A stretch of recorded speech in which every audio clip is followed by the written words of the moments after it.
My heart was beating so loud I was sure David could hear it from across our bedroom. I lay there in the darkness of our Pearl District apartment, trying to keep my breathing steady and slow like I always did when the herbal tea knocked me out. But tonight was different. Tonight I had poured that tea down the kitchen drain instead of drinking it. The digital clock on my nightstand glowed 11:47 p.m. David thought I had been asleep for almost an hour now. That's when it always started. The sounds I could never quite remember in the morning. Tonight I would finally know what my husband did when he believed I was unconscious. I heard his bare feet padding across our hardwood floor. The floorboard near my dresser creaked, the same spot that always woke me up during normal nights. But David had learned to step around it when he thought I was drugged. My skin crawled as I realized how many times he had done this before. Through my barely open eyelids, I watched him move like a shadow in our bedroom. He went straight to my purse on the chair by the window. The soft leather made a quiet rustling sound as he opened it. I wanted to scream, to jump up and demand answers, but something told me to wait, to see how deep this went. David pulled out my phone that was supposed to be private, my phone that had a passcode he shouldn't know, but he unlocked it on the first try. The blue glow from the screen lit up his face as he scrolled through my messages. His expression was cold and focused, like he was studying for a test. This wasn't the loving husband who brought me flowers from the Saturday market. This was a stranger wearing David's face. He took photos of my text conversations with Emma, screenshots of my work emails, pictures of my banking app. Each click of the camera made my stomach twist tighter. How long had he been stealing pieces of my life while I slept? But that wasn't the worst part. David walked to our dining table where I had left some papers from work. Insurance documents I had brought home to review. He spread them out carefully and took photos of each page. Then he opened our laptop, our shared laptop that I thought only I used for personal things. I watched him log into accounts I didn't even know existed, bank accounts with my name on them, credit cards I had never applied for, an email address that looked like mine but with one letter different. He was living a whole other life using my identity. My body wanted to shake with fear, but I forced myself to stay perfectly still. David was documenting everything about me, building some kind of file. But why? We were married. We shared everything. At least I thought we did. Then David did something that made my blood turn to ice. He pulled out a small notebook from his pocket and started writing. From where I lay, I could see him making marks next to dates, checking things off a list, planning something. The notebook had other names in it, women's names I didn't recognize, and next to some of those names he had drawn a single line through them. David closed the notebook and looked directly at me. For a terrifying moment I thought he knew I was awake. But he just smiled, that same gentle smile he gave me every morning, and whispered, "Sleep tight, Anna. Tomorrow's going to be a big day." He kissed my forehead like he always did, and I had to fight every instinct not to pull away from his lips. Those same lips that told me he loved me. Those same lips that had been lying to me for who knows how long. As David finally left the bedroom, I realized that everything I thought I knew about my marriage, about my husband, about my own life, was wrong. The man I had been sharing a bed with for 3 years was a complete stranger. And whatever he was What do you planning think for David was tomorrow, really planning? I was running out of time Drop to your stop theories it. in the comments below. I want to hear what you think happens next. And if this story is keeping you on the edge of your seat, hit that like button so I know to keep going. 6 months ago, I thought I was the luckiest woman in Portland. David and I had just celebrated our 3rd wedding anniversary at our favorite restaurant on the waterfront, and life felt perfect. Our Pearl District apartment was everything we had dreamed of when we moved here from Phoenix. David had gotten a promotion at his insurance company, and my graphic design business was finally taking off. That's when my sleep problems started. It began during one of Portland's endless rainy weeks in February. I had been tossing and turning every night, my mind racing with new client projects and deadlines. I would lie awake listening to the rain hitting our windows, watching the clock tick past midnight, then 1 a.m., then 2 a.m.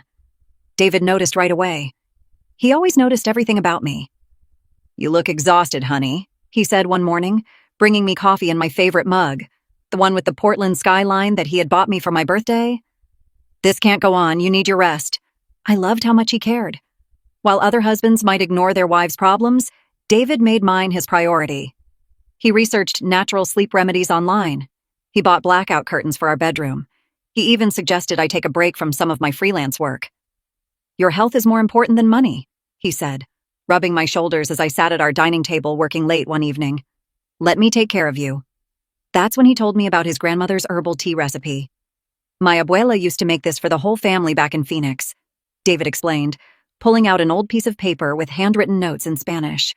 She swore it could cure any sleep problem. All natural ingredients: chamomile, valerian root, passion flower, nothing harmful. The first night he brought me the tea, I was touched by how much effort he had put into helping me. He had driven all the way to a specialty herb shop in Southeast Portland to get the ingredients. He brewed it fresh every evening, bringing it to me in bed with a gentle smile.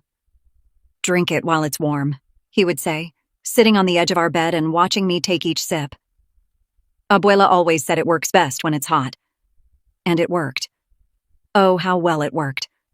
Within 20 minutes of drinking David's tea, I would feel a heavy drowsiness wash over me. Not the natural tiredness I was used to, but something deeper. Something that pulled me down into a sleep so deep that I wouldn't wake up until my alarm went off 8 hours later. "You're like a different person," Emma told me during one of our weekly coffee meetings at our usual spot on Burnside Street. "You seem so much more relaxed." She was right. The constant exhaustion that had been plaguing me was gone. I felt rested in the mornings, ready to tackle my design projects with fresh energy. David was so proud of how well his grandmother's remedy was working. "I told you my abuela knew what she was doing," he would say, bringing me fresh flowers from the Saturday market every weekend. "She always said the old ways are the best ways."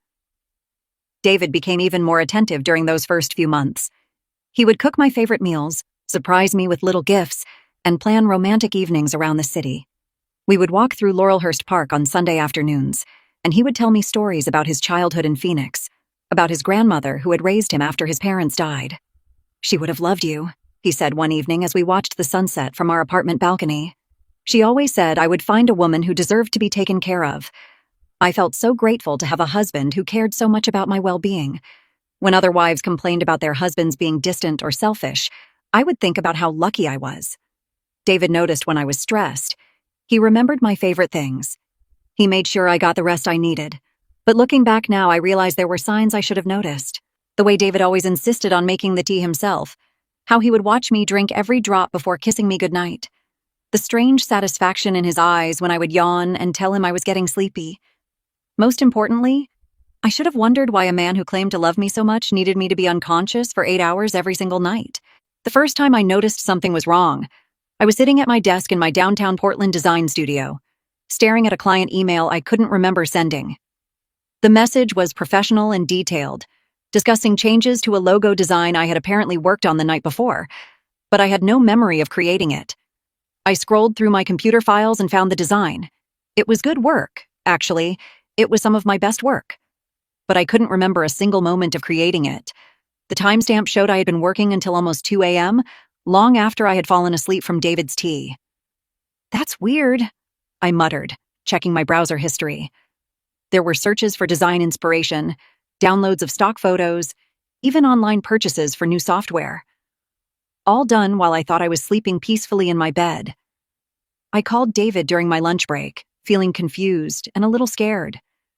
"Honey, did I get up last night after drinking the tea? I found work on my computer that I don't remember doing." David's voice was calm and reassuring. "You were out like a light all night, Anna. Maybe you worked on it earlier and just forgot? You've been so busy lately." But I knew that wasn't true. I always remembered my work. Design was my passion, my art. I didn't just forget creating something.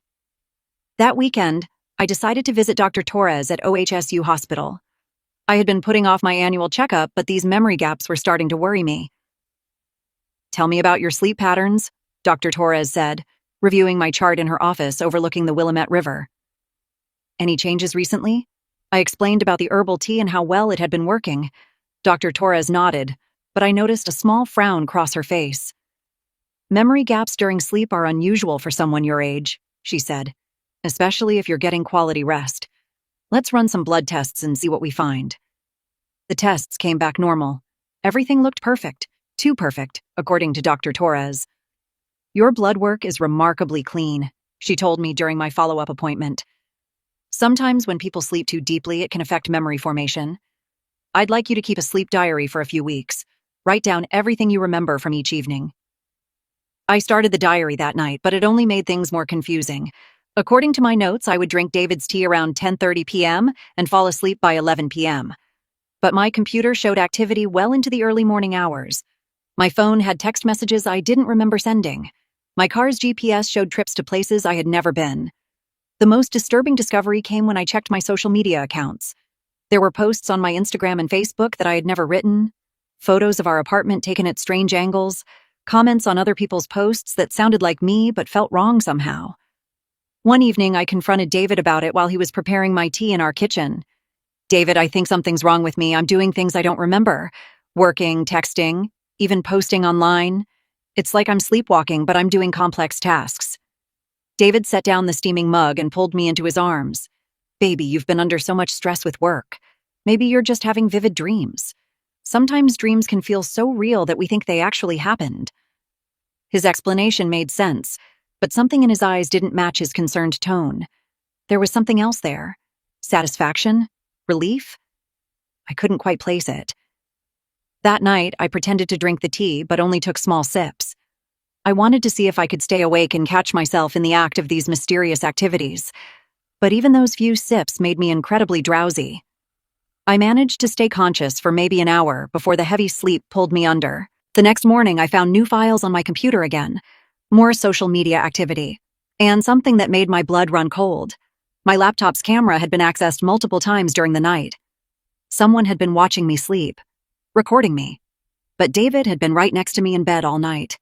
I started paying closer attention to David's behavior. How he always made sure I finished every drop of tea. How he would check on me multiple times during the night, claiming he was just going to the bathroom. How he seemed to know things about my day that I had never told him.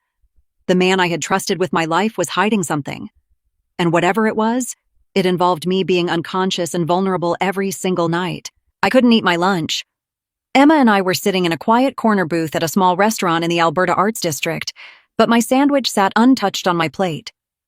I had asked her to meet me here because I needed to tell someone what was happening, and Emma was the only person I trusted completely. "Anna, you look terrible," Emma said, reaching across the table to touch my hand. "What's going on?" I took a deep breath and told her everything. The memory gaps, the computer activity, the social media posts I didn't remember making.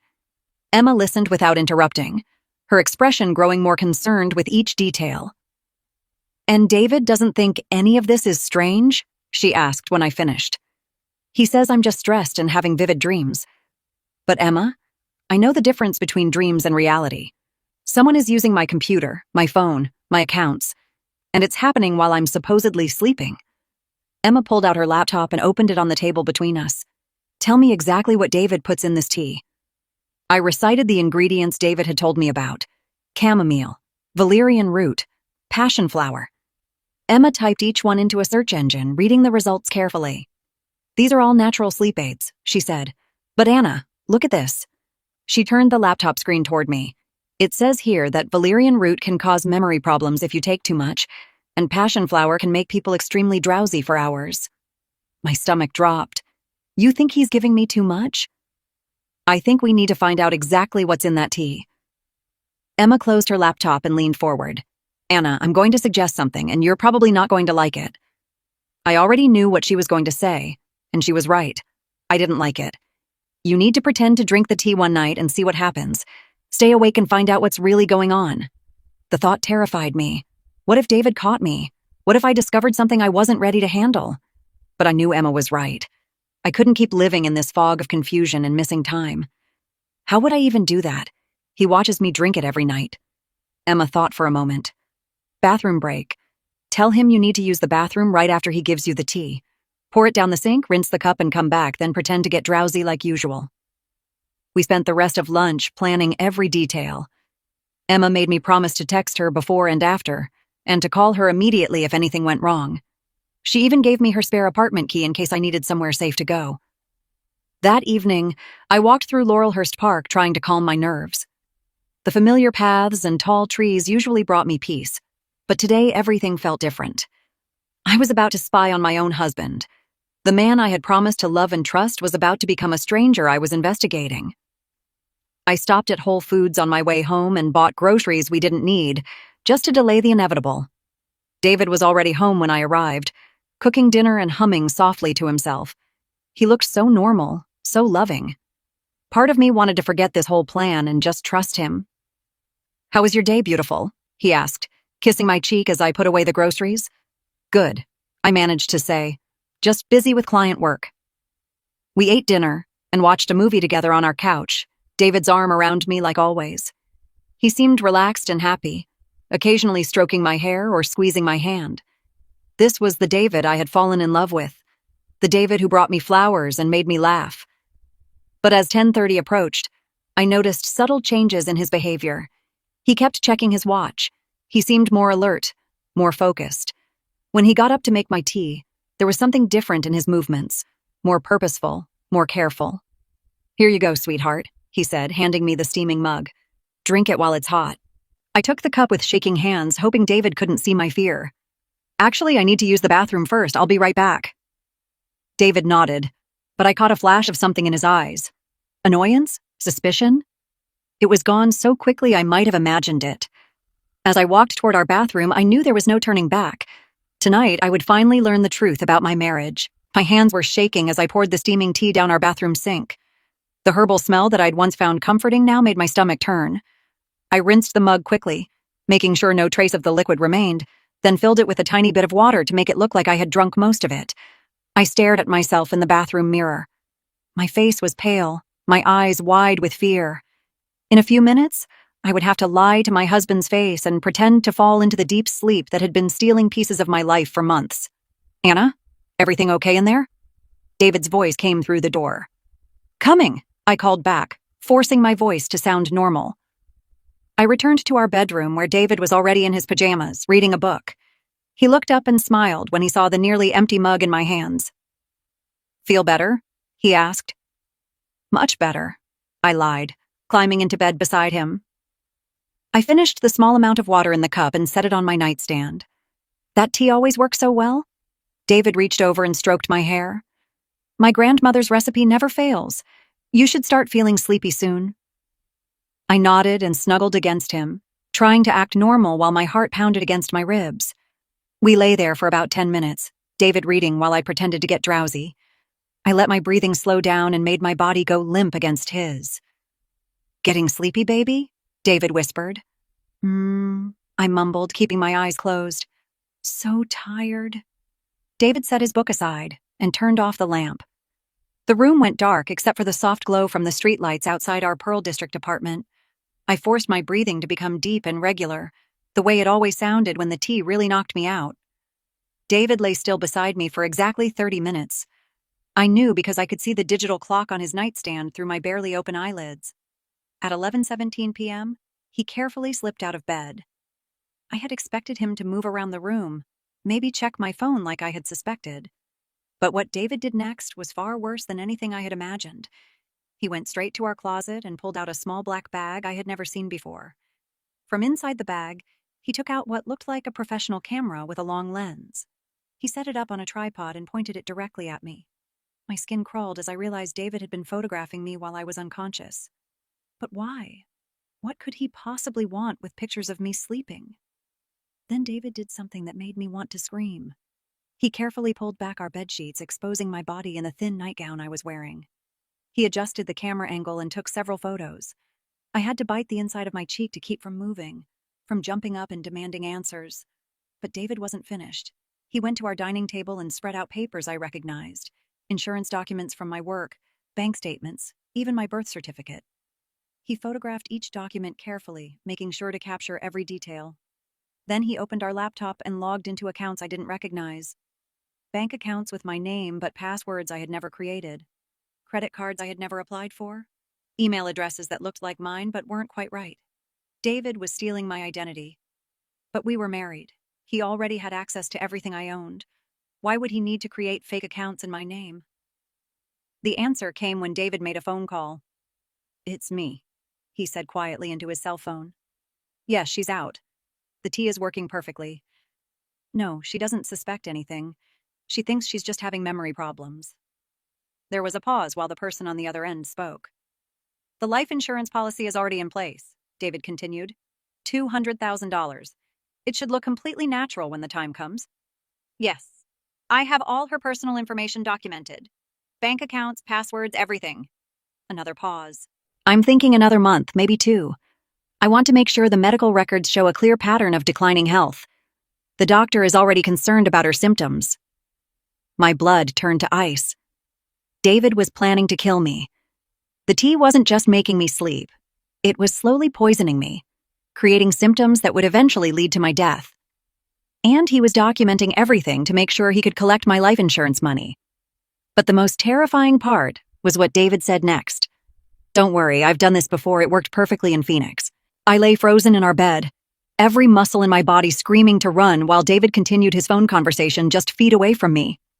The man I had shared a bed with for 3 years was casually discussing my murder like he was planning a grocery list. The previous case took about 8 months total, David said into his phone, his voice cold and businesslike. But I was more careful then. This time I'm moving faster because Anna's friend Emma is getting suspicious. Emma. My heart lurched. David knew that Emma was asking questions. Was she in danger too? No, David continued. I won't make the same mistakes I made with Rebecca. That one almost got messy when her sister started asking questions. Rebecca. There had been another woman. Another wife who David had slowly murdered while she trusted him completely. I wanted to vomit, but I forced myself to stay perfectly still and keep listening. David walked closer to our bed, and I could feel him looking down at me. I kept my breathing deep and steady, praying he couldn't hear my heart hammering against my ribs. The beauty of this method is that it looks completely natural, he said. Small doses of oleander extract mixed with the herbal tea. It causes heart problems, organ failure, all the symptoms of a young woman with undiagnosed health issues. The doctors never suspect poison because it mimics so many other conditions. Oleander. I remembered reading about that plant in college. It was beautiful but deadly. Every part of it was toxic. David had been slowly poisoning me for months, and I had been grateful for his care. I've been documenting everything, David continued, walking to our dining table where my personal documents were still spread out. Medical visits, insurance policies, her declining health. When she dies, it will look like a tragic case of a young woman whose mysterious illness finally caught up with her. The person on the other end must have asked a question because David laughed softly. The life insurance company won't suspect anything. I'm a licensed insurance agent. I know exactly how these investigations work. As long as the death appears natural and I have proper documentation of her health problems, the payout is guaranteed. David moved to our laptop and started typing. I could see the screen's glow reflecting off the wall, and I realized he was updating some kind of file about me. A file that tracked my symptoms, my doctor visits, my gradual decline toward death. I estimate another 6 weeks, David said. Maybe 8 if I want to be extra careful. The oleander needs to build up in her system gradually. Too much too fast, and the doctors might get suspicious. 6 weeks. David was planning to kill me in 6 weeks. The best part is that she's been helping me document everything, David continued with another cold laugh. She goes to the doctor complaining about fatigue and memory problems. She tells them about her sleep issues. She's basically building the medical case for her own mysterious death.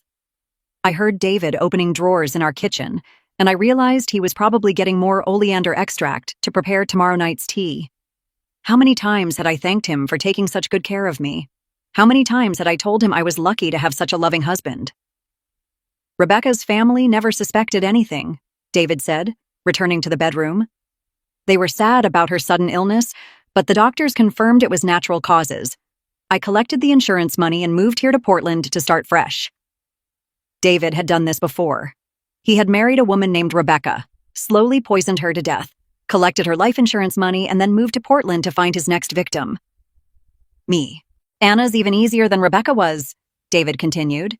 She's more trusting, more isolated. Her family lives across the country, and she only has a few close friends. When she dies, there won't be many people asking difficult questions. David was right. My parents lived in Florida, and I only talked to them once a week. My brother was stationed overseas with the military. Emma was really my only close friend in Portland. David had chosen me carefully, a woman who wouldn't be missed by too many people. I need to go, David said. She's been sleeping deeper lately, which means the oleander is really taking effect. I want to take a few more photos for the documentation. David hung up the phone and walked back toward our bed. I squeezed my eyes shut and tried to control my breathing as he stood over me, probably deciding which angles would best show my declining health. The camera clicked several times in the darkness. David finally put the camera away and climbed back into bed beside me. I waited until his breathing became deep and regular, then carefully reached for my phone under my pillow. My hands were shaking so badly I could barely type, but I managed to send Emma a text. "Emergency, call police, David poisoning me, have proof." I turned on my phone's voice recorder and slipped it under my pillow, hoping to capture more evidence if David made another call. Then I lay there in the darkness, planning my escape while the man who wanted me dead slept peacefully beside me. At 3 a.m., David's phone buzzed with a text message. He stirred and checked it, then quietly got out of bed again. I watched through barely open eyes as he made another call. "We have a problem," David whispered into his phone. "Anna's friend Emma has been asking too many questions. She called Anna's doctor today asking about her symptoms." My heart sank. Emma was trying to help me, but she was putting herself in danger. "No, I can't wait 6 more weeks," David continued. "I need to move the timeline up. Maybe make it look like an accident instead." An accident. David was planning to kill me sooner, and he was going to make it look like I had died accidentally. Maybe a fall down the stairs, or a car crash, or a drowning in the Willamette River. "Tomorrow night," David said, "I'll give her a much larger dose of the oleander, enough to cause immediate heart failure. Then I'll call 911 and tell them she collapsed suddenly. The doctors will think it was a heart attack brought on by her mysterious illness." Tomorrow night. I had less than 24 hours to escape and expose David before he murdered me.